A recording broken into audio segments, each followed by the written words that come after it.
Live with CDP Sports Talk, a weekly sports and entertainment podcast sponsored by Barry Cullen Chevrolet. Live on YouTube, Facebook, Twitter, Twitch, and LinkedIn. And on audio via Apple Podcast, Google Podcast, Spotify, Anchor FM, iHeartRadio, Amazon Music, Radio Public, and TuneIn. Now, here's your host, Chris Palme.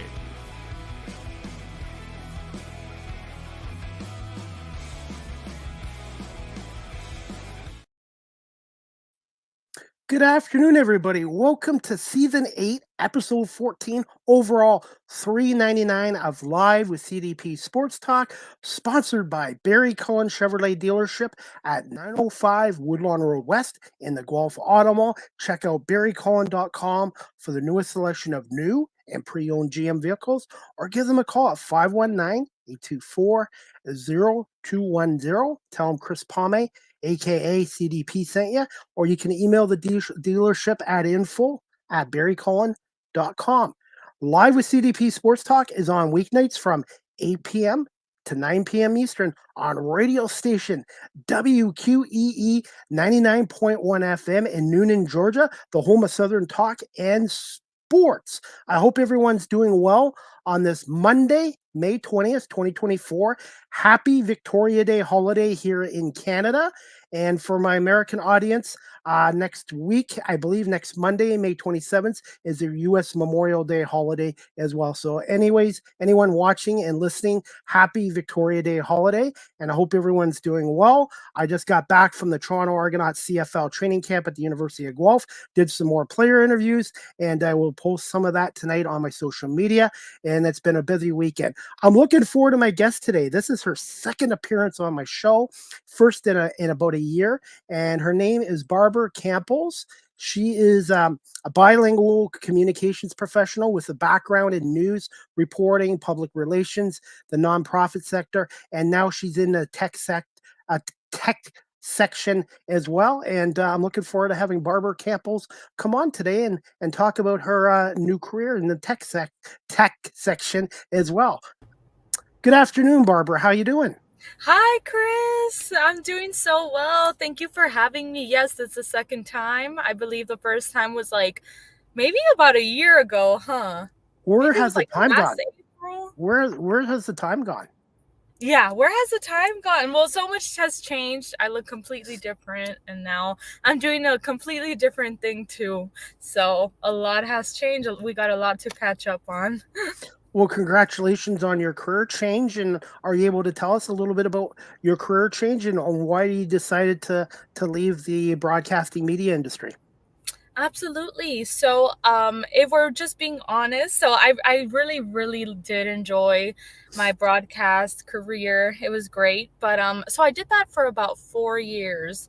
And so I definitely grew a lot as a journalist, as a storyteller. But I think that I don't know. I was just very curious. I was very curious to see what else was out there. And I knew that TV would always be there if I wanted to go back to it. And so that was the major motivator for me to just go out and explore. And so after my broadcast job, I did land a director of communications job for a nonprofit that helps refugees. So a lot of international clients, helping them out with some mental health services. And then shortly after, I was actually offered a job to work in tech. So I basically work for Google now. And so I'm basically an internet security guard, you could say, an internet watchdog. So I know that people always complain about their posts getting flagged on social media. So that's kind of what I'll be doing. I'm still in training. It's a really new job for me, but that's essentially what it is. I'll be kind of like looking at anything on Google that might be kind of misleading, any false information, anything inappropriate. I'll be flagging that. So people need to watch out what they post. What's the experience been like so far, and what made you decide you wanted to try it? So the experience has been great. It's definitely a great positive change. It's different because in the news industry and the broadcast industry, you know it you know it very well. You're always running around, you're always on a timeline, it's very Yep. strict deadlines, and I think things are a little more calm now for me. So that's been a good change. What led me to this? I mean, I just always wanted to get into tech, and even like about, I want to say about a year and a half ago, I was curious about what I could do next. Like, I was wondering, should I go back to school? Should I go into a new major, to get my master's? Like, what should I do? Should I become a software engineer? Like, I wanted to get into tech, I just didn't know how. And then it's kind of like a blessing that I got this job and I didn't even have to go to school for it. So that was amazing. And by the way, I'm not against school. I'm pro education, but sometimes your situations are different, and b- you can still learn even if you're not in the classroom. And that's what I've been telling high school kids too. Education is obviously very important, but education doesn't stop in the classroom. It's a lifelong process. And nowadays, they say in the old days, you have one career and that's it. No, they now you can have two, three, four, five, six careers as well. Absolutely. So there was a point where I did feel kind of, I felt some type of way just because, I've been kind of going from job to job, trying to figure things out. I didn't want to be called a job hopper, excuse me. That's what they call them nowadays. But honestly, I don't see a point in being somewhere if you're not truly happy. It's gonna take a couple of tries to find that right thing for you, and so I think it applies to anything, and it applies to this situation. And again, I loved being on the news. I loved being an anchor. I loved my broadcast job, but I just wanted to try something else. And I know that if I ever want to go back, it's always gonna be there. My last career, I was paid well, but the last few years, I was there 23 and a half years. I wasn't learning, I wasn't growing, and I was not happy. And I basically took advantage of the pandemic and turned it into a positive with my new career. Right now, I'm making a little less money than I was in my other career, but I'm so much happier, and I have a passion for this. And I can tell, Barbara, how passionate you are as well. Yes, I agree. So, honestly, I also took a pay cut, but I think it was worth it because there's nothing like having that peace and that excitement and continuing to have that passion to learn more. So, yes, I am passionate just because I love learning just as much. And so, the money will come regardless. It's one of those things, but sometimes you got to make those hard decisions, but it doesn't always involve the money aspect because the wellness matters more.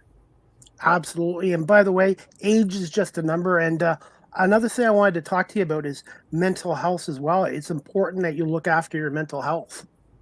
Yes. So as I worked in that nonprofit most recently, the one that helped refugees with mental health services, that's when I really started to pay more attention to mental health. Just because I worked with therapists, so it was hard not to pay attention to it. So I love this company that I'm with right now because they have therapists on site and they really prioritize that. And especially, with all the things that you're flagging on the internet, sometimes people can post some disturbing things. And so it's very helpful to know that you get that sort of support. Absolutely. And also being in the broadcast media industry, Barbara, obviously you covered good news stories, but a lot of the time, a lot of it was bad news, sad stories, and that can be very stressful. And people can get burned out in careers, especially in the media industry. Yeah, I agree. I agree. I think that just continuing to listen about the homicides and then the shootings and all the different tragic events does take a toll. I think at first, I was just used to it. You kind of become desensitized. I know it sounds really ugly to say that, but you kind of do because if you don't, well, it's going to affect you personally. You kind of have to figure out how you have to hold it together. But after a point it kind of does start affecting you, whether people want to admit it or not. It does take a toll. And so that's why I mean, I would love to just highlight that, with broadcasting, it is a tough job mentally. You have to be prepared to be on the go and listen to something so tragic and then immediately announce it to the public. How important is it to have a strong support system? Doesn't matter if it's in media or broadcasting, but any career. I think it's really important because sometimes someone's kind words can go a long way. Sometimes just hearing something coming from a friend, some sweet words just saying, "Hey, I'm here for you. I support you." Any little thing can really make an impact. So I feel like just having, even if it's just one friend that you have or like one close person, I feel like it does make all the difference because sometimes people have this idea that they can just get through things alone because they're hyper independent or any or something along those lines, right? They're hyper independent or they feel like they don't need to rely on anyone. But I think that it doesn't hurt to have someone that supports you. I think it's very helpful and that talking things out is very helpful. And as much as I love doing my radio podcast show virtually, I love doing it. I love doing in-person interviews and people smiling me at persons, handshakes, hugs. It's because for 2 years we couldn't do any of that. And I'm a people person. And when you're around people, even if you're having a bad day, you just talk to somebody else and focus on them. And it really makes you feel better as well. Yeah, I agree. I agree. And sometimes you get surprised because, you realize that while you're having a bad day or while you're having a series of unfortunate events happen in your life and then you hear someone else's story and you kind of come to realize that things can be a little more complicated or worse for you, and you kind of realize how blessed you are when you see other people's situations. So it is really helpful to kind of just meet new people, talk to people. I think that it's always like a pleasant surprise to just hear hear others out.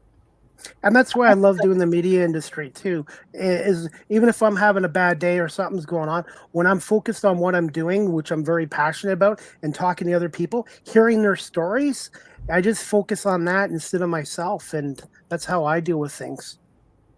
Yeah, definitely, definitely. Especially, sometimes, well, when it's the good stories, like when you hear about the wins and then it kind of just uplifts you, even if it's not your personal experience, it's Yeah, still something that makes you happy in general. And so just like bad stories can affect you that way, I think good stories can also have just as good as an impact on your mental health. absolutely. And Barbara, I was gonna say something else, but I forgot. I should have wrote it down as a point. But I've also learned to, with my show, I write down things. But when I first started this 4 years ago, it was all scripted, and now I've learned to have natural conversations with my guests, like we're at a coffee shop and donut shop. So when I remember, I will ask you. But just talking to people in general, and you're never alone. You think sometimes you're the only one that has a problem or something bad's going on in your life, but there's so many other people out there that are going through it. And that's why it's important to have human contact. As much as I love technology and stuff like that, it's still important to have human contact in your life as well. That's very true. And, I had a situation where I wasn't feeling well for a couple weeks. And I just felt like I needed my space. I felt like I needed to isolate a little bit. And I wasn't leaving, the house for a while because I was working from home for a while. And I couldn't, I was just like trying to figure out like why do I feel this way? Why do I feel so hopeless, like I'm just not doing well. I couldn't even leave the house. I didn't even want to go out to get groceries, and my roommate told me it's because you don't leave the house. And I'm like, but how can I leave if I don't feel like leaving? And she said, you feel this way because you're not leaving, so you gotta leave. And so sure enough, I started going out again and I'm back to normal. And so that just goes to show that you need to get out there, you need to go interact with people, you need to kind of be on that flow, because by isolating, that's definitely not going to help you in any way. And with what I'm doing, I'm constantly working and I'm on the go and I love it. I love meeting new people, having conversations and making connections with people. And it's just nice, like I mentioned before, to shake hands, hug people again, be able to smile in person with them as well. Yeah, that's always nice, especially, after the pandemic. I'm glad things are officially back to normal. I feel like we can finally close that chapter a little bit, at least. So it's definitely nice. We'll never be able to forget the pandemic, but at least it's a relief that now we're kind of like back to how things were before. And you know what? Just take one day at a time. Try not to think too far ahead. Just live one day at a time. That's my new model. Definitely. Just take it one day at a time. That's my model too, just one day at a time. That's all you can do. Don't try to plan too much ahead in advance, too far in advance. It's kind of useless. I find it easier to just live in the moment. Just, and how you said, as much as I love technology, I've learned to live in the moment more. I'm taking less pictures. I'm checking my social media less because I'm just trying to really appreciate what's in front of me. As much as I love social media, sometimes it can be overwhelming. And I admit sometimes I probably should take a break because I'm constantly creating content. And sometimes I'm not getting enough sleep, and your sleep can affect your weight and it can affect your mental health as well. So I have a few things I need to work on with sleep and eating better and learning to take breaks when I need to. Yeah, yeah, definitely finding that balance is good because so I was like that, and that's actually one of the reasons why I left broadcast because I was trying to balance s- I was trying to balance my news job, of course, and I was doing acting as well. I was trying to get into all these hobbies, learn a new language, create content, and that's just on a professional level. And so I genuinely got burnt out, and that's actually why I left because I felt like I couldn't take it anymore. I was just doing too much, and then on top of the fact that I was already getting curious about other career outlets, and so that's why that was like the breaking point. I was just like, I need a break. I need a break. It's so chaotic in the newsroom that I need to just kind of like figure things out. So I You get it. must, when you were in your broadcasting media career, you must have saw a lot of burnout from other people as well.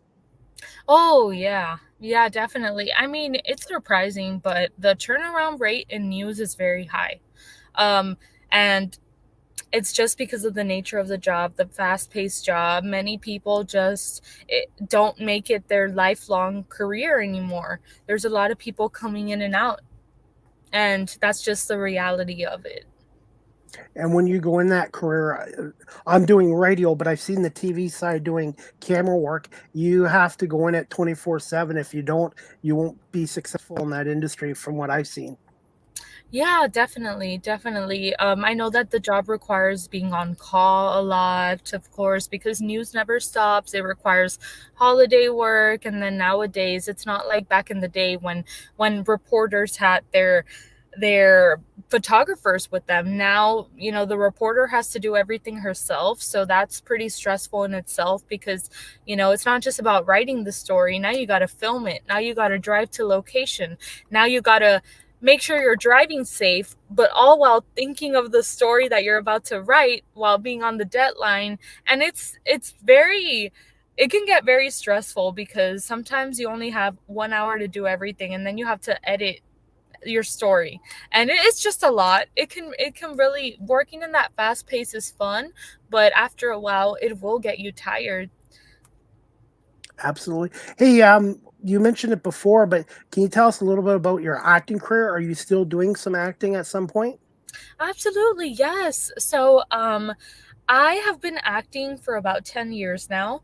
I used to live in LA. I was pursuing acting back then, and I did decide to come back to Texas just because I wanted to pursue education. I wanted to get a bachelor's degree.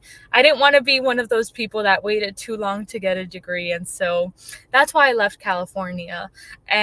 But either way, as soon as I came back to Texas, I not once stopped thinking about acting and what I left behind in LA. And so while I moved directly to Houston from LA, and I was always looking for acting classes. I was always trying to figure out, where I can audition, what I can do. When I was in Houston, I did land this Wiener Schnitzel, excuse me, commercial that was great. And then San Antonio, then I moved to San Antonio, and I was still trying to see where I can get any sort of opportunities to act. And then really I've always followed it. I was going to say it followed me, but I always followed it. And so most recently, last year I had like 10 acting classes. So that was a lot. That was a lot for me. I was always busy with acting, and I did have an agent. I had to let them go, unfortunately. So I'm on the search for a new agent, and I'm kind of in the process of getting some new headshots just because my hair has been so different. I keep getting a hair change. So I want to pause on that for a second, just because it's the process. For actors, it's a big deal to get headshots. They're pretty expensive. But and so I took an acting class about 3 weeks ago, and so I'll be starting a new one in June, so in about 3 weeks again. So I don't know, I just do it because I love it. I'm not really expecting, any sort of fame or anything, but of course, when there's passion and hard work, I think that the benefits follow. Have you thought about in the future maybe even teaching acting courses to young people that are trying to go into the acting industry? And since I have you on, Barbara, what advice would you give to somebody that's watching this live or listening on audio or the radio station WQEE? What advice would you give them if they're looking to get into the acting profession right now? Yeah. So the advice that I would actually give them is first question actually was if I would consider teaching. Not right now, just to be honest with you, maybe in the future, but I don't think, because I think I have a lot of growing myself to do. And so that's one. But number two, the advice that I have for anyone pursuing acting is to take their craft seriously and go in for the right reasons. So if you're trying to pursue acting with the intention of just, getting in on a show, getting famous, you're not doing it for the right reasons. I would say to do it for the love of storytelling and the love of being a performer. And so what that means is, get out there, look for training, train, be dedicated to training. Like I mentioned, last year I did 10 acting classes. It took a lot of my time and it was expensive, but I was very fulfilled, and I feel like I did grow a lot as an actress. And so I would definitely tell an actor to go and get some training first and How, foremost. and how important is it to have a good agent? Oh my goodness, don't get me started. So having a good agent is everything. Of course, you can survive for a while with booking things yourself. You can try to. I did that for a long time actually, and I want to say I was kind of successful at it.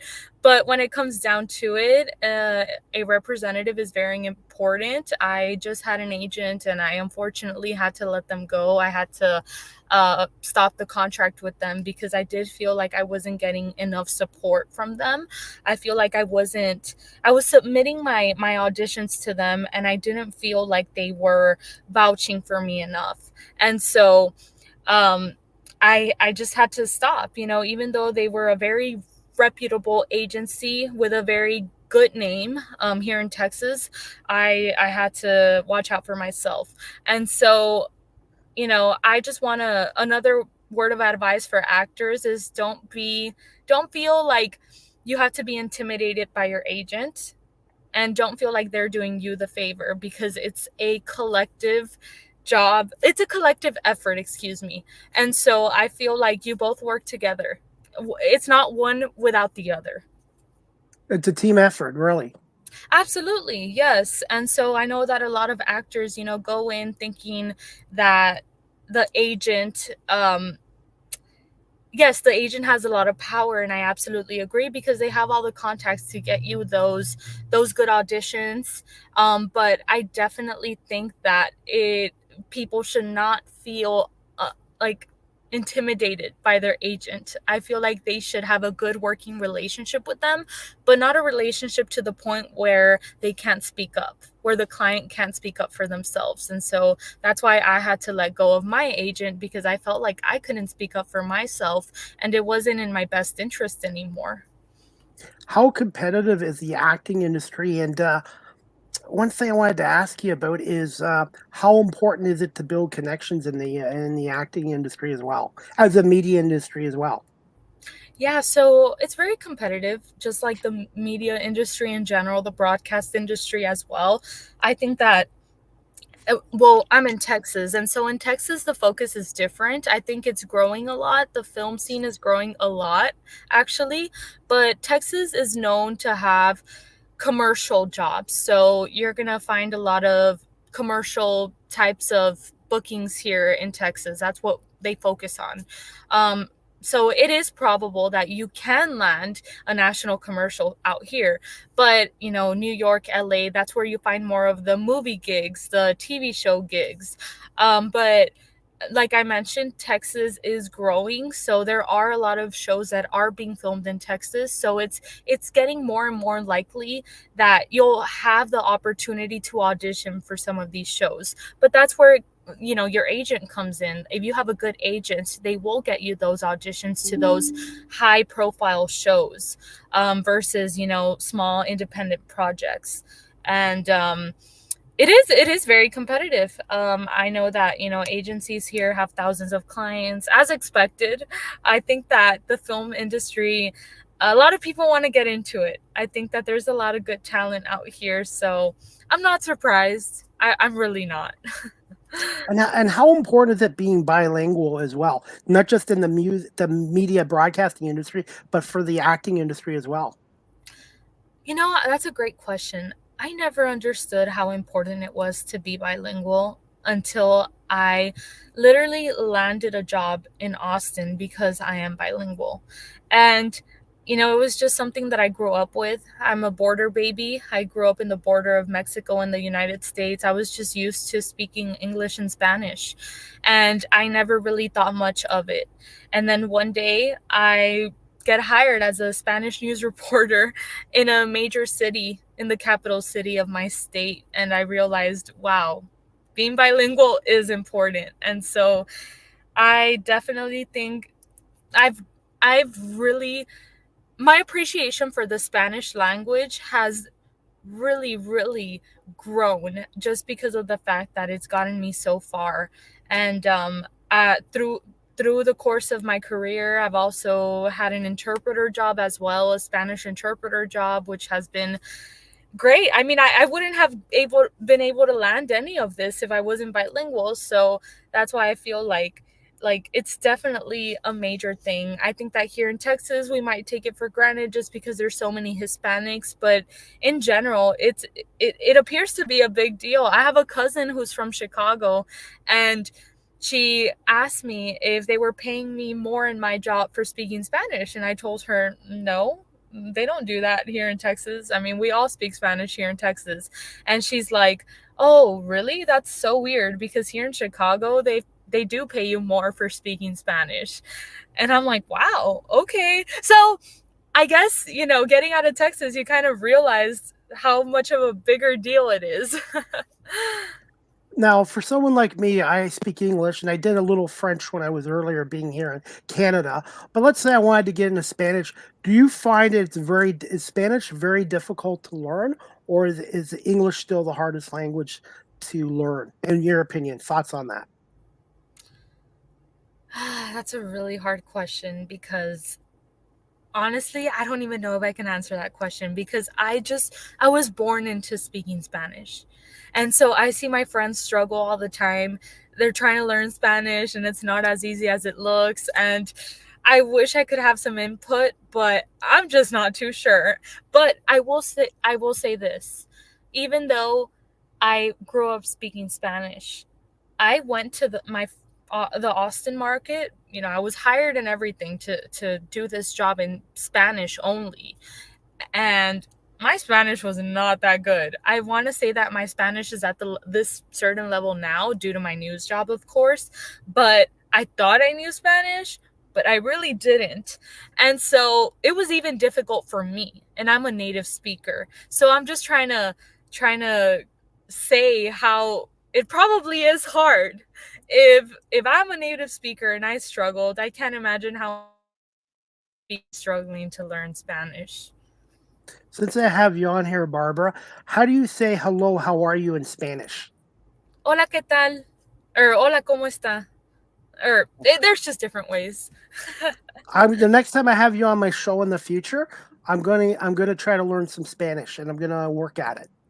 Yes, I will let's work do on it. it. I want to hear it. I want to hear it. I really do. Definitely. I'll need a little bit of time, but that's something I would like to learn how to do. I would love that. Yes, I'm excited to see how far you get.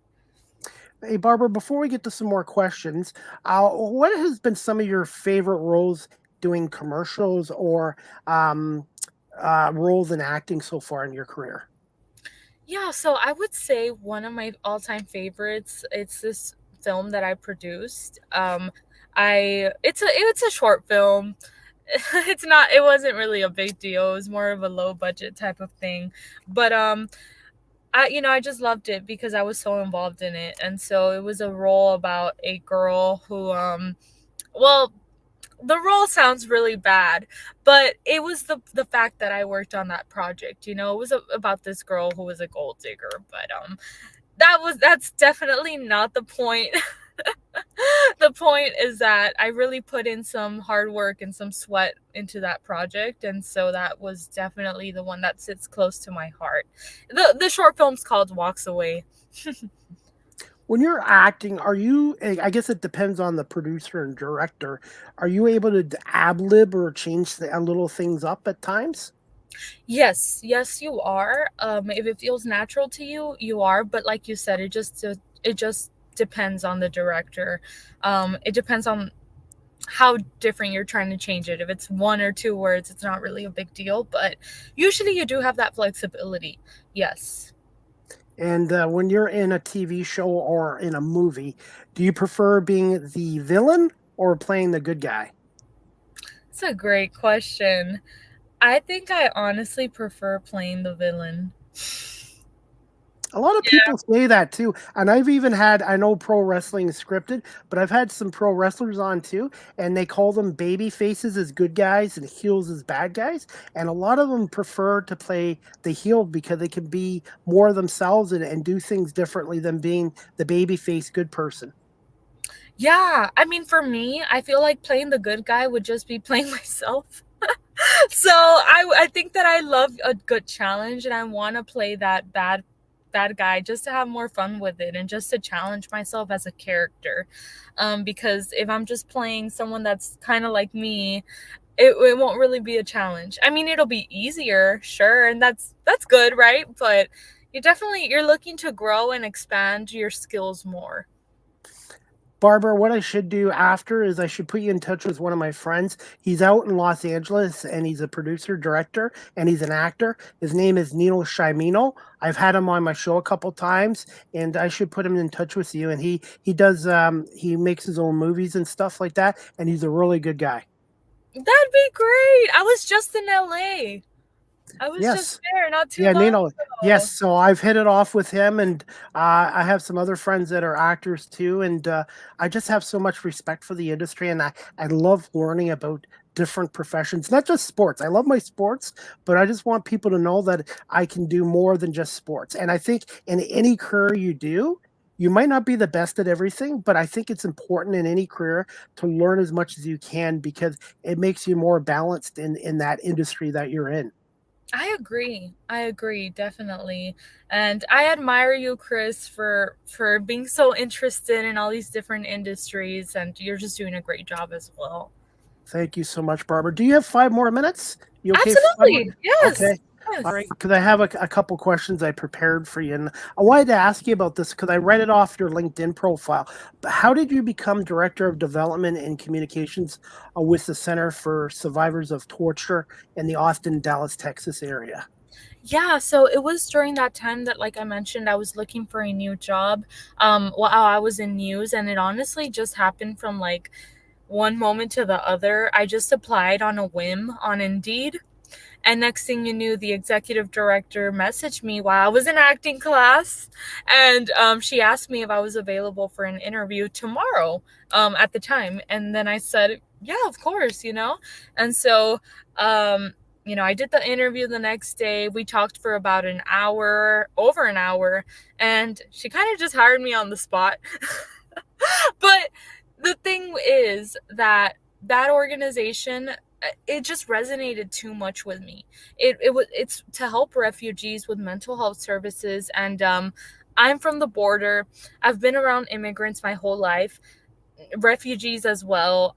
It's just who I am. It's what I know the most. And I think that she saw that passion in me, and that's why she hired me on the spot, because she saw that I was really interested in the mission of the organization, because yeah, I've always loved immigration and all that stuff, and I've always followed that topic.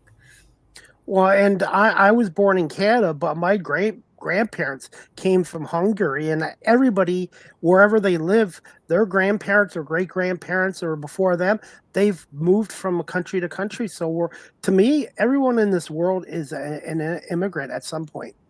Absolutely, yes. The whole United States is made up of immigrants. Same, Yeah, same with Canada as well. yeah, yeah. Honestly, Chris, I forget you're Canadian. I'm in the States a lot. I have cousins in the States too, but I love Canada, but I love America too. And I just really enjoy talking to people and meeting people and connecting with people. Oh, yeah. That's great. And you have friends all over now with your podcast, especially. Well, thank you so much. Hey, when I was reading up about your role with that, can you just tell my audience a little bit of your role as a hybrid? What exactly a hybrid is? Yeah, so hybrid is really just it's like working from home for some of the days and then going to the office for other days. So it's really like a split, half half in office, half from home. Do you feel working at home, there are advantages to it, but do you feel people also should get back to work in their office settings again? Obviously, with the pandemic, everything was shut down for a couple years. But to me, as much as I love working at home with my show, I like being out on the go and out places as well. That's a great question. It's hard. It's hard because I feel like there should be a balance, but it also depends your life. Like sometimes like right now my schedule is set up for me to just go in one day out of the week, one. And I'm training. So for me, it's not working out. I want to go into the office. I want to learn and be like more like all hands on deck, like boots on the ground, but I can't. So right now, I do wish I was going into the office, but in a bigger picture perspective, I feel like working from home is very beneficial because it provides more flexibility. But then again, it's just hard to answer. I think that there should be a balance. I think that maybe, 3 days in the office and two at home would be good, or maybe vice versa, two in the office, three at home. That seems like it would be a good balance. How much has technology changed even in the last 5 years? And where do you see it going forward? I feel like it's changed a lot. Um, well, in the last 5 years, maybe not as drastic as it has in the last 10 years, But I feel like we have so much now. Yeah, another good but hard question. I don't know where we'll be in 5 years. I feel like I'm not sure if we will have those like holographic things yet, but definitely we're making progress. I mean, the iPhone has some cool features. And I just forgot the new phone, the S24 Ultra AI phone as well. And one thing I wanted to ask you about, Barbara, since we're talking about technology, how do you feel about all electric vehicles or all self-driving vehicles? I want one. I want one. I think I want an electric vehicle. I Who doesn't want a Tesla? Let's be real. I think they're nice. I think that I mean it seems like they're pretty useful. You don't use you don't have to use gas anymore. I think it's a pretty cool change. About the self-driving vehicles, I'm not too crazy about it. I'm a little traditional. I think I'll stick to driving it myself. I don't know about that, but I definitely trust more, the electronic side of it versus the self-driving side of it. I don't think I would care to try that. How do you Yeah. feel about it? Self-driving, no, I'm not for it. As for all electric, I would go with a hybrid. My latest vehicle is a gas vehicle, but if I do in the future, my next vehicle, I would say I would get a hybrid, which is a combination of electric and gas, because there's been so many problems with all electric vehicles up here in Canada because of the climate. And I think they're more meant for warmer climates. So for me, in the future, I get a hybrid. But one concern I do have going forward with this technology, it's wonderful, but you're going to see the workforce eventually shrink more and more with more AI stuff going on in the future. Yeah, that's another thing. I mean, AI is really getting, I mean, a lot of people are using it, and I agree. I agree. I think that you're right because it's making things easier for companies, and yeah, it is going to shrink the workforce eventually, and so I think that's a concern for many actually. I mean, I'm sure that at Walmart the self Checkout. checkouts shrunk the staff as well. And they've had some problems with it with shoplifting. So now a lot of WalMarts, I've seen it in the New York Buffalo area. After 8 o'clock at night, they shut down the self checkouts because they've had issues with theft. Even when it's with cameras and stuff like that, it doesn't stop people from stealing. And nowadays, with our economy in your country and our country, people are getting more desperate, and self checkout has its advantages, but it also has its disadvantages, like employment, and also with more shoplifting you're seeing nowadays. Absolutely. Wow. I didn't know that. Good to know. Now I know that they're shutting them down. Yeah. Each store, I guess it depends, but I know some of them in the Buffalo area at 8 o'clock at night shut down their self checkout aisles. Wow. Okay. I don't think they do that here in Texas. Or maybe I haven't noticed. Maybe I'm not out too late at Walmart. Do you have time for two more questions? Yeah. Okay. Can you tell? I was reading up on your LinkedIn page, so can you just tell us about your role as an MC with Latinos? I think it's Latinas, and helping inspire young minds in the Austin, Texas community that just did recently. Yes. So it's called Latinitas. It's like Latina, Latina. but Okay, Latinitas. Yeah. I'll So work on that.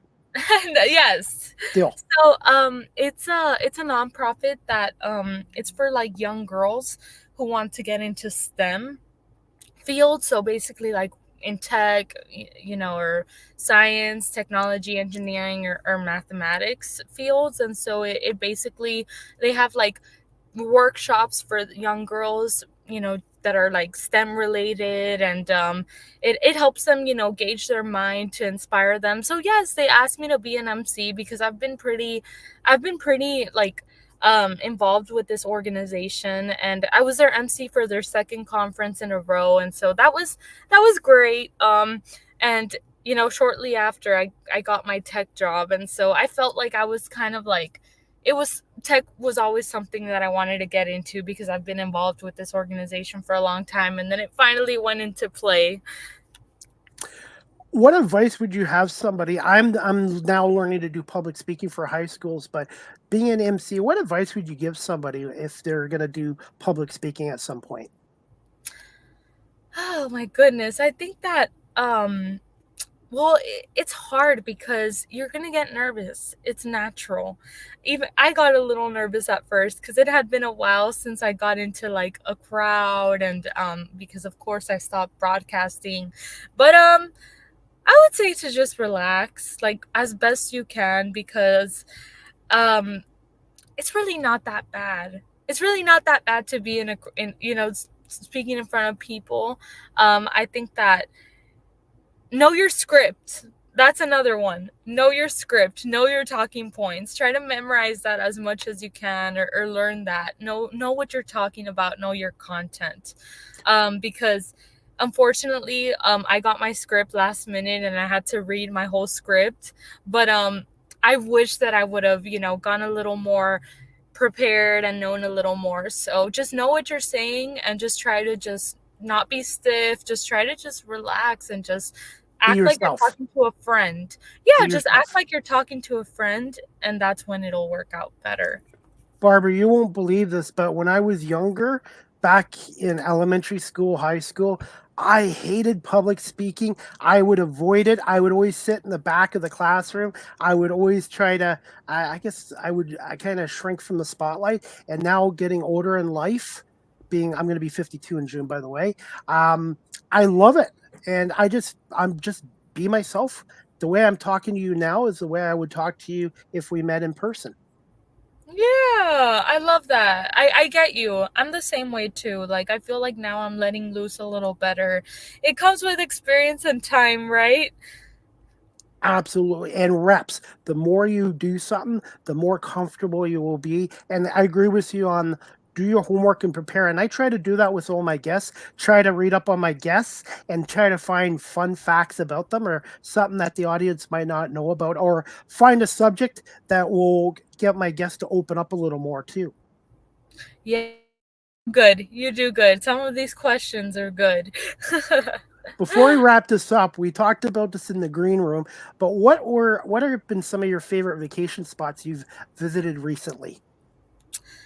I would say LA, just because I was just reminiscing since, like I mentioned, I used to live there and it was a good time. And just going again and kind of like visualizing my life, how it was back then, I was able to get re-inspired and remember that I need to keep following my dreams. And I mean, my dreams still stand with acting at some capacity. I have my professional dreams, which are of course what I just mentioned, but then again, then I have my other dream. I don't know what category I would put that in, but I think that one in one way or another, I've always pursued acting, and that's always been what I've wanted. So yes, I would say LA, even though it's just a cliche place, but I think that for me it served a great purpose to go visit. I'm going to put you on the spot here, Barbara. If you had a choice, LA, New York, or Chicago, which one would you take? That is a great question. If I had a choice and I could move tomorrow and I had everything figured out, I'd do New York. And And I've actually thought about that. I've I want to know what it feels like. So I'm a nomad, by the way. I love moving cities. I've been in Austin for 2 years and I'm just wondering what's next, right? And so I've been thinking about it. I'd love to move to New York for a year, figure that out, try it out and just see what it feels like. If not, second choice would be LA. But um I went to Chicago recently. I have a lot of family there, and they're like, come move here, like, come now. And I was thinking about it too for a second. So I don't even know if I answered the question, but I I would choose New York. what was one thing that you loved about New York the most, and the one thing you loved about Chicago? New York, I would say, it just felt like a dream. It felt like I just had such a good time. And for me, it's not about the place itself. It's about the memories that I made there. And so I just felt like I felt unstoppable while I was there. I enjoyed my time so much. I felt inspired and just so genuinely happy that I just want to be there. And It's Chicago, oh, I'm sorry, go ahead. no, no, go ahead. Oh, and I was gonna say Chicago. I would say how clean it is. We can all appreciate how beautiful and breathtaking downtown is. I love Chicago. It's just so clean. The Navy Pier is awesome. And did you get Yeah, a chance to have deep dish pizza in Chicago? I did. Yes, I did. It's Where great. I I want had pizza I now. I had Giordano's deep dish pizza. Takes 45 minutes, but it's the best deep dish pizza I've ever had in my life. Ooh, I really want pizza now. You're making me crave that for dinner. And as for New York, it's really truly the city that doesn't sleep. And I went to a bar, I had a few drinks near the hotel. I actually tried karaoke. I went up the top of the rock. I did things I would never do younger in life. And it really is a city where I think it's a bucket list for everybody to visit at least once in their lives. Yeah, I agree. I mean, I just felt so. It really is the city that never sleeps. I mean, I barely slept on that trip and I felt great.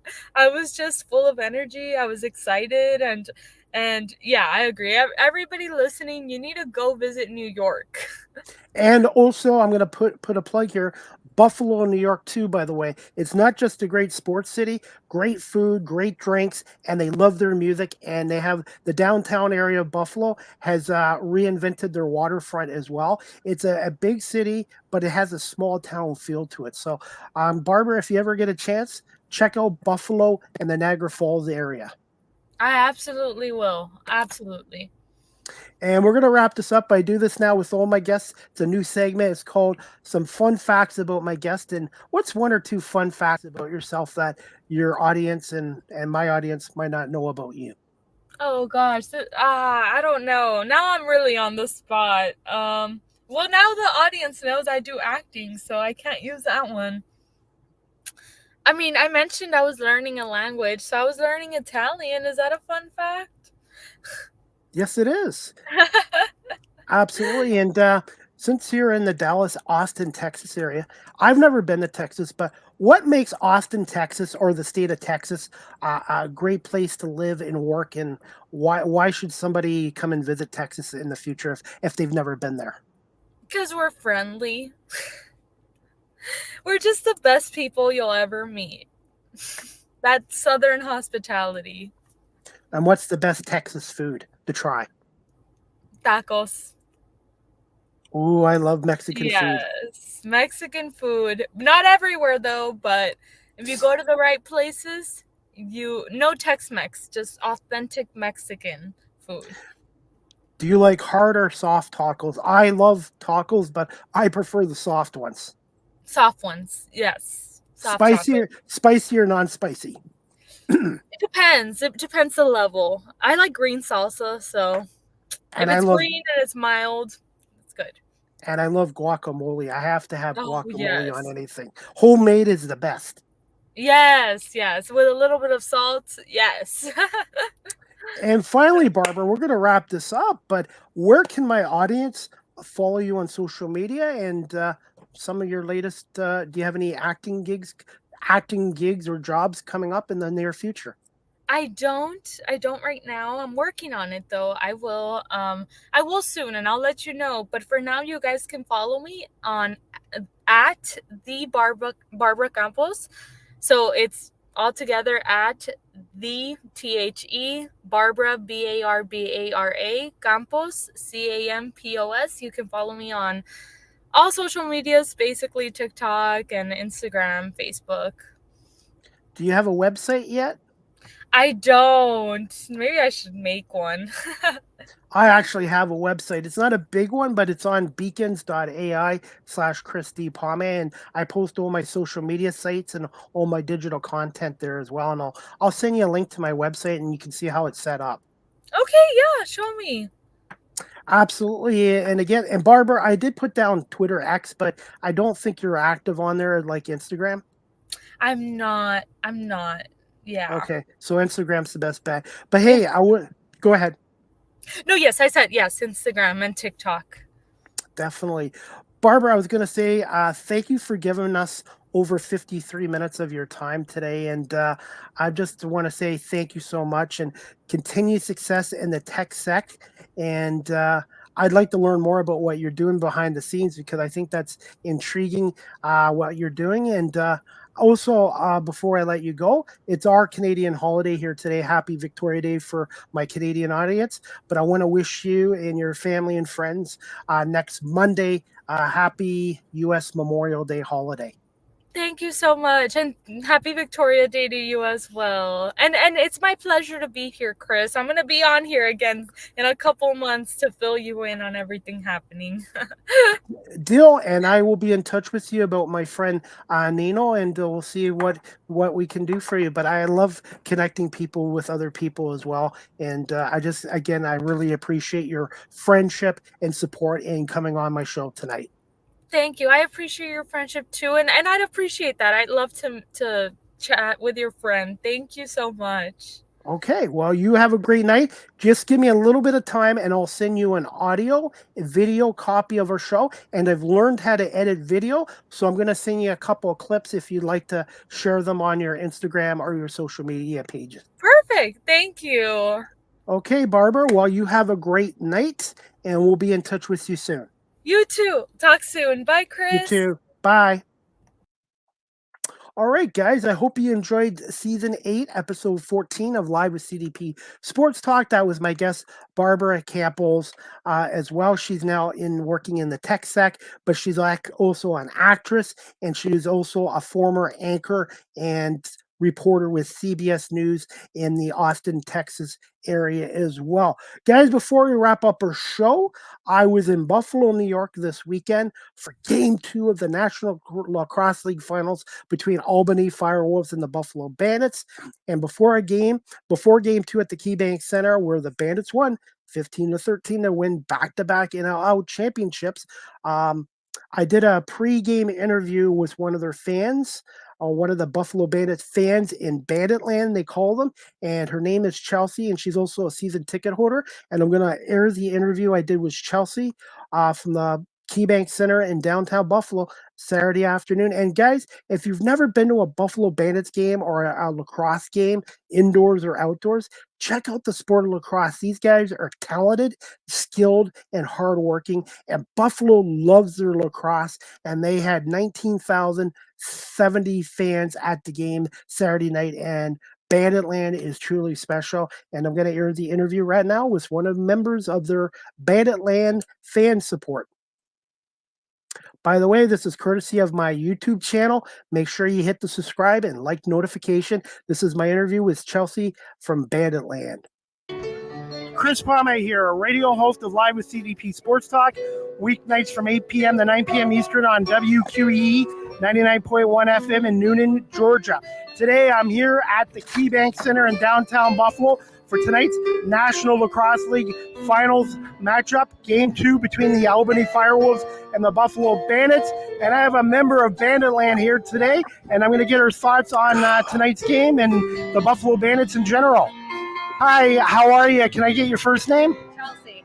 Chelsea, what do you think of the Buffalo Bandits' chances of winning tonight, and thoughts on last night's 12-8 win over Albany at the MVP Arena?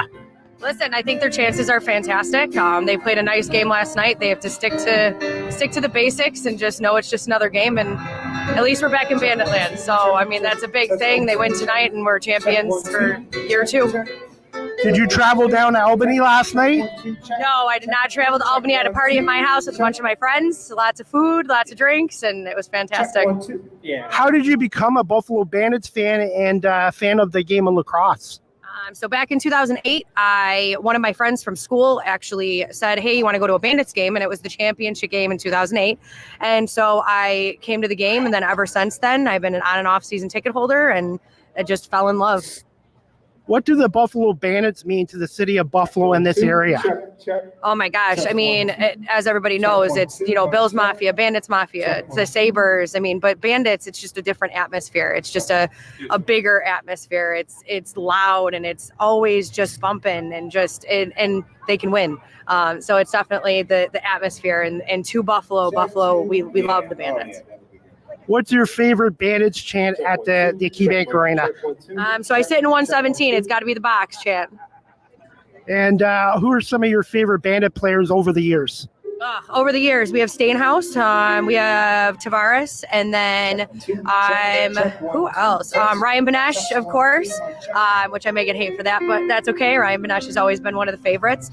And, Johnny T. I got to see him the first time in 2008. How good of a player was John Tavares, and how good of a head coach has he been for this team? Oh my God, watching Johnny, it was electric. I mean, he was just a bullet. And a coach, I mean, as you can tell, I mean, we've made it to the championship. That first loss against Colorado, that one stunk. But last 2 years, hopefully tonight, I mean, that says it all right there. What makes Buffalo such a great sports city? Oh God, we're very dedicated to our teams. Win or lose, I know we've went to Bills games when they're losing. We've went to Bills games when they're winning. Same thing with the Bandits. I mean, it's just we are absolutely dedicated to our sports teams. Same thing with the Sabres. I mean, we have huge fan bases, and we love sports. Okay, I want to get your thoughts on tonight's game and score, and who do you figure could be an X factor for the Bandits tonight? Definite X factor, I want to say, would probably be McKay. And Buchanan. Obviously, Byrne, we know, is going to come out swinging, but we need those backups to come through. And while they're double teaming them, we need somebody else to get out there and score these points like they did last night, and find any way to win the game. So, I mean, that's a couple of big ones. What's the final score today? What do you see it as? I'm thinking 11-8 Bandits. And finally, who do you see as MVP? Oh, Josh Byrne all the way. Josh Byrne or Dane Smith, either one. I'm fine with both. I'm fine with either. Great choices. Well, Chelsea, enjoy the game, and thank you so much for doing this live with CDP interview. Go Bandits. Go Bandits. All right, guys, that clip was courtesy of my YouTube channel, and that was Chelsea, who's a member of Bandit Atlanta, season ticket holder, and the Buffalo Bandits won their 6th National Lacrosse League Championship on Saturday night.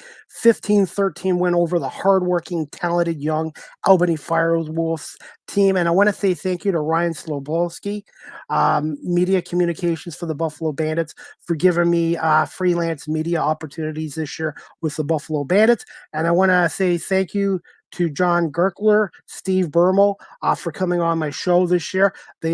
John is the play-by-play announcer of the Bandits since 2004, and Steve Bermel is the color analyst. And along with Dave Buchanan, they do a great job on WGR 550, the Bet 1520 in Buffalo, and the CW23 network as well. And my friend, who's been on my show 8 times, Pat Gregor, who's the color analyst for the Halifax Thunderbirds and the TSN National Lacrosse League Game of the Week, did a great job again, along with play-by-play man John Abbott and Brian Foley as well. And if you've never been to a National Lacrosse League game before, check out NLL.com and check out the game. I'm guarantee you, I've followed now lacrosse for the last 2.5 years. I love the sports. The guys are hardworking, skilled, talented, and it's very exciting, fast-paced. And the PA announcer for the Buffalo Bandits, his name is Chris Swenson. He's been doing it for 32 years as their public address announcer, and he does a great job engaging with the crowd, and they make it like a party atmosphere down at the KeyBank Center. So check out their website, bandits.com, and I'm looking forward to covering the team again next year and seeing if they can do a three-peat as well. They're the first team since the Edmonton, Saskatchewan Rush lacrosse team repeated in 2015 and 2016, guys. By the way, my next live with CDP Sports Talk, sponsored by BarryCullen.com, is going to be Friday, May 24th at 3 p.m. Eastern with my special guest, Brian Crawford. He is the Toronto Blue Jays prospect writer for JaysProspect.com. If you're a Toronto Blue Jays fan, Major League Baseball fan, or a fan of the Buffalo Bisons, check out Brian Crawford coming on my show this Friday at 3 o'clock, and we're going to talk about his role as a writer for the Toronto Blue Jays prospects through the minor leagues as well, and I'm really looking forward to it. I met Brian at Salem Field in Buffalo a month ago where he was covering the Bisons, and he is from Michigan, so I'm really excited to have Brian on our show this Friday at 3 o'clock. And my 400th episode is coming up very soon as well. And I want to say thank you to all my guests and everyone watching and listening the last 4 years. I really want you to know how much I appreciate your support and how much I love doing this show. And also, guys, I want to say thank you to Chris Belnovich, media communications manager with the Toronto Argonauts, for giving me freelance media opportunities for the Toronto Argonauts. I attended their double blue scrimmage game today at Alumni Stadium at the University of Guelph. And after the scrimmage game, Chris was nice enough to have me interview a couple players. You'll check out my interviews later tonight on YouTube and my social media pages. Royce Minchie, a defensive back from the University of Guelph, I spoke to, and wide receiver out of Regina, Rich Danny, I spoke to as well. So I want to say thank you to Chris Balanovich and Royce Minchie and Rich Sandani from the Toronto Argonauts for my media opportunities as well. And the Argos do have a preseason game coming up, I believe, later this week on the road against the Montreal Alouettes. And the Argos have a preseason home game at Alumni Stadium at the University of Guelph Friday, May 31st, 7 o'clock against the Hamilton Tiger Cats. And also you can check out their website, argonauts.ca as well. Before we wrap up this show, guys, I'm going to air another interview I did with one of the Bandits season ticket holders, and I'm going to play it. If you guys can just give me a minute. His name is Trevor, and I think I'm going to air this interview. I think he did a great job. Trevor is a longtime season ticket holder for the Buffalo Bisons, or the Buffalo Bandits. Sorry, I got them mixed up with the Bisons, but we're going to air an episode with in my interview with Trevor. Just give me 1 second, and I'm going to try to bring this interview on with Trevor, and he's a huge Bandits fan as well. So thank you so much, everybody, for bearing with me. I'm just learning all this technology. So give me 1 second, and we're going to play this interview with Trevor that I did on Saturday afternoon at the KeyBank Center before the Bandits Albany game. At the KeyBank Center in downtown Buffalo for tonight's National Lacrosse League Finals Game 2 between the Albany Firewolves and the hometown Buffalo Bandits, who are coming off a big 12-8 road win in Game 1 last night at the MVP Arena in Albany, New York. And I have a special guest tonight from Banditland here, and his name is Trevor. Trevor, what are your thoughts on the game last night in Albany, and did you travel with Banditland? Oh, of course I was there. I wouldn't have missed it for the world. It was a fantastic game. I thought our defense looked absolutely great, especially in that second half. The offense really started to get rolling in that second half. Vino was Vino, and the Bandits got out of there with a W. What was the difference between the first half, second half? At halftime, they were down 6-5, but the second half, they just took control and they locked down Albany's big stars. To be honest, I really don't know, and I think that's the way it should be. I think only the Bandits know what they do differently, and nobody really can seem to figure it out. We've done it to Toronto, we did it to Georgia, and we did it to Albany last night, and I have a feeling we're going to do it to them again tonight. We just flick the switch, and when we want to shut them down, we shut everybody down, and we do a great job on D, and we got the best goalie of all time, so that makes it a lot easier. And then once the offense just gets in a rhythm and starts clicking, the balls start finding the back of the net. How many fans approximately do you figure traveled from Banditland down to Albany last night for this game? Oh, it was a lot. From being there in amongst the crowd, I definitely would say a few thousand. It was pretty close to 50-50, I would say, Firewolves Bandit fans. It was a great turnout for both sides, and we brought the energy, we brought the noise. I think the guys heard that and responded to it, and it's going to be a lot more of the same here tonight. Trevor, how did you become a Bandits fan and a fan of the game of lacrosse? Well, I have had season tickets with the Bandits since 2010, so I've been around for a long time. Just getting to go to one game and then just being hooked forever. That's what I tell all my buddies and everybody. Just go to one game and you're going to want to come back because it is so fun, such great action, high-flying action, fast pace, and it's just unbelievable entertainment, and it's not too expensive either. So it's so much better than maybe going to a Bills game or whatever. You can get the great experience, and you can see a team win a championship. Hey, Trevor, we can see your jersey, but let's see your fist, and that is awesome. And you even got the little necklace as well. Oh, of course. This was one of our giveaways from, I believe, 2 years ago. Love to wear it. The fist, you can probably tell it's from 2010. Haven't replaced it. And then, of course, we got the ring. I'm looking to add one more to the collection tonight. Let's go, Bandits. How much do the Bandits mean to the city of Buffalo in this Western New York area? Oh, I mean, it's everything. I mean, lacrosse is a huge part of the culture here in Western New York. I mean, look at the turnout, look at the crowds. I mean, we've had thousands of people. As far as the eye could see for the parade last year, it's sold out tonight. It was sold out last year as well.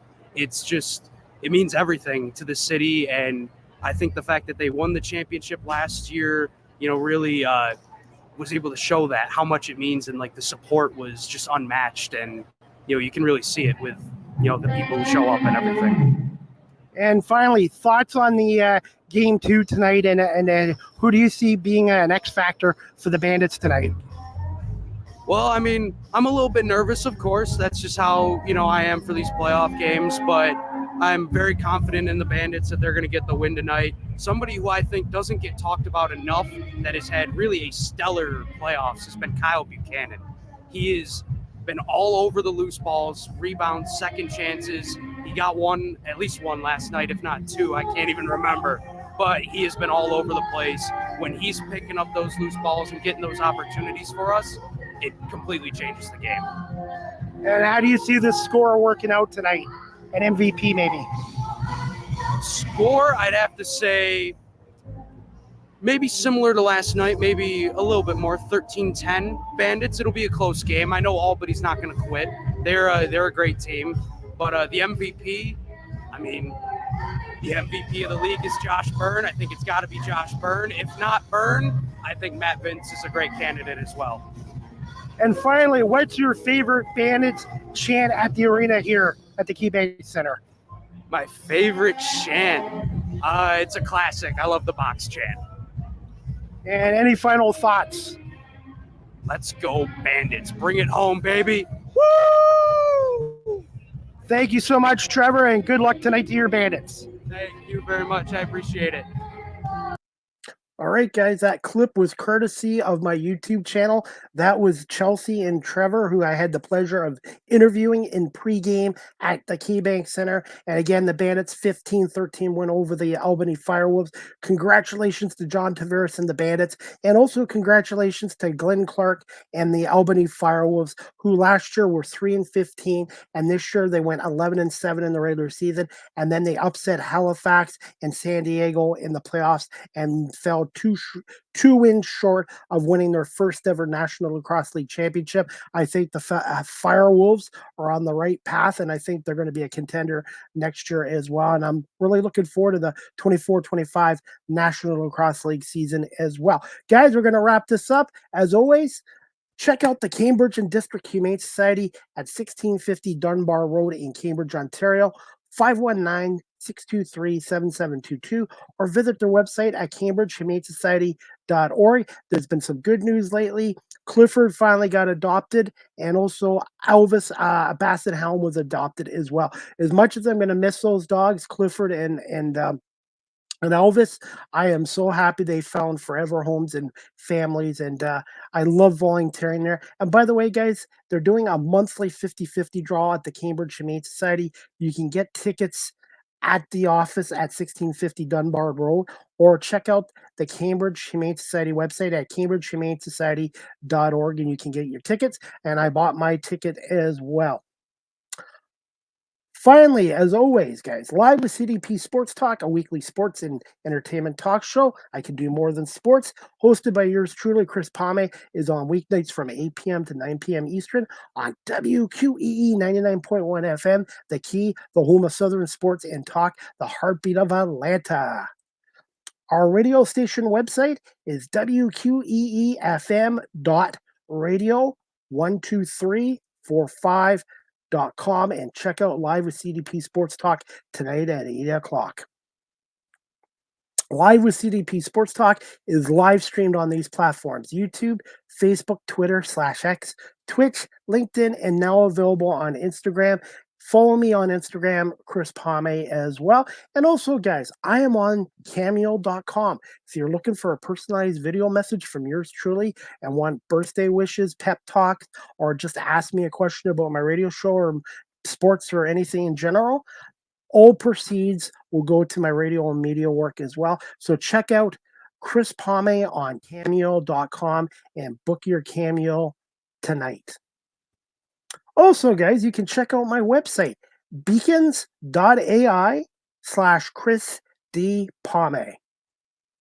Live with CDP Sports Talk again is sponsored by Barry Cullen Chevrolet Dealership at 905 Woodlawn Road West in the Guelph Auto Mall. Check out barrycullen.com for the newest selection of new and pre-owned GM vehicles, or call them at 519-824-0210, or email the dealership at info@barrycullen.com. Speaking of Barry Cullen Chevrolet here in Guelph, family owned and operated since 1969, is the number one Chevy electric dealer in Ontario. So if you're looking for a hybrid or electric or even a gas vehicle, check out barrycullen.com. They do a great job there and great customer service.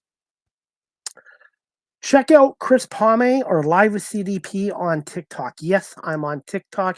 You can follow me there at Live with CDP. And I want to say thank you to my 2,100 plus followers on TikTok. And I've got some more Toronto Argonaut interviews to post on TikTok tonight as well. StreamYard is the official live stream provider of Live with CDP Sports Talk. If you're into webinars or podcasting, check out StreamYard.com. I've been with StreamYard for 3.5 years. Great customer service. They have on-site or online IT support, and StreamYard is one of the best live streaming